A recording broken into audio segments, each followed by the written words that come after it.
Hello everyone, this is Adil with NVIT Solutions, and today I'm going to talk to you a little bit about one of our favorite tools here that we recommend for a lot of our clients is basically LastPass. Okay, um, this is just a simplified way you handle passwords. So a lot of people are struggling with passwords, and then they end up with those password policies that they have, they end up actually screwing up.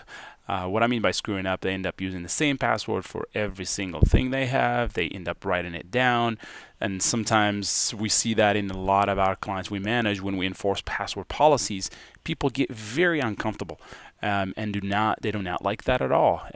But again, it's a policy, and our job is to enforce that policy because we have the business best interests. So we have to save them for themselves, to be honest with you, protect them, because I get it that the password changes constantly. It makes it a little bit difficult, but in the reality, it really is a good thing to periodically have that as part of your internal policies for your employees and your business, because it all again starts with that employee. That's your first line of defense.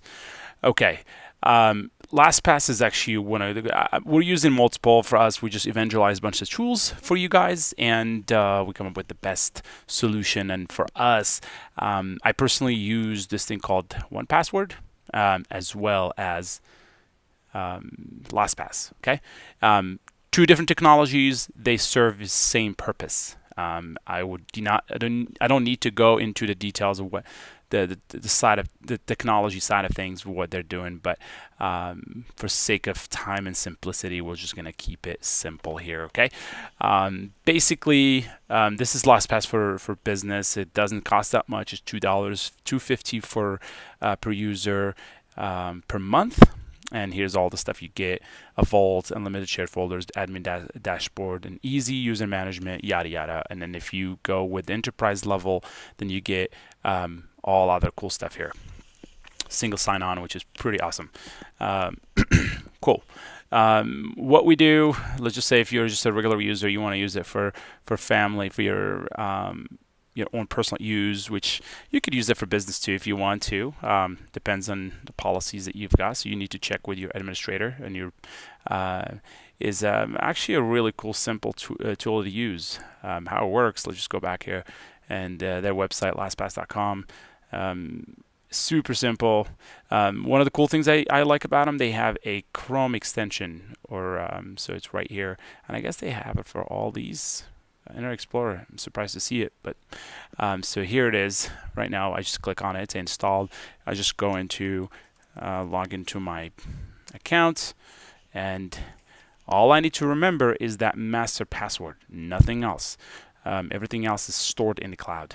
It's stored up there. Have one master password, a strong master password, and everything else will be added to it.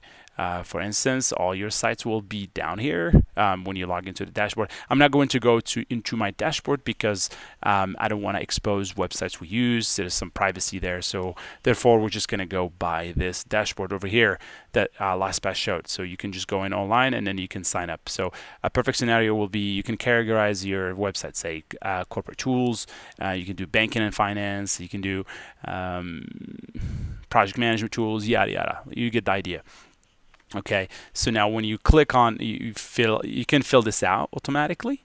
You can fill it out by yourself, and then you select folder, and that folder can be shared with someone else, right? So a perfect scenario will be if I want to share some password for Facebook or for Twitter or for any tool. I want to share that tool with somebody, but I don't now want to give them my password.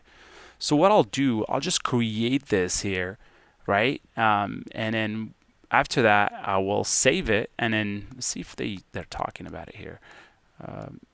Yeah, so basically what I'll do, I'll share that folder, and I'll share it with that person. It's going to ask me for an email. Once it asks me for an email, I'll send that to them. They have access, but they will never be able to see that password. All I need to do is click on the actual tool.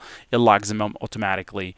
You don't need to share the password. It's great too if you have a lot of people, let's say you're an organization and you have a lot of contractors, if you will, and now each time that contractor is, that contract is ended or got terminated, you don't want to go and change the password one more time. You can have that one master password, share that tool with them, they log in, they're done, you just turn off their access, done.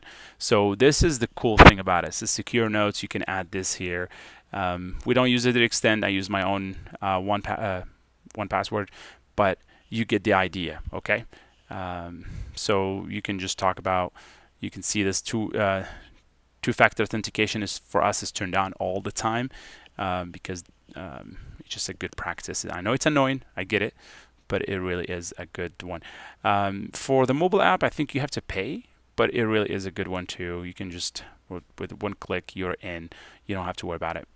So the cool thing about this here, I can look up my sites, I can look up my forms, the password generated, and now I can open the vault, but I'm not going to open it because I just do not want to show what's under the hood, if you will. Okay, you got two ways to log into this. You can log in into the Chrome extension via that, or you can just go to login, and once you log in, you'll load the sites. Hopefully it's not loading any sites. You might do that, we'll see. Okay, hopefully not. It did not. Perfect. So you get the idea, guys, and now automatically it populates. And let's just see. Let's see which website. We don't need to. Basically, just go to how it works. I'll show you exactly what I was going to share with you here. So when you click on a website, automatically it'll be populating here. If not, you'll see this 1, 2, 3 dots, this little fields here. You click on it and you'll select automatically detect what website, and then it'll autofill for you. Hit login, you're done. I hope this helps. This is a great tool to implement for your daily use, as well as your professional use. I just do highly recommend. I wouldn't go with credit cards, to be honest. We haven't done that. We're using a different tool for that, but we'll share that with you guys later on in another episode here. I hope this helps. Have a good one. Cheers.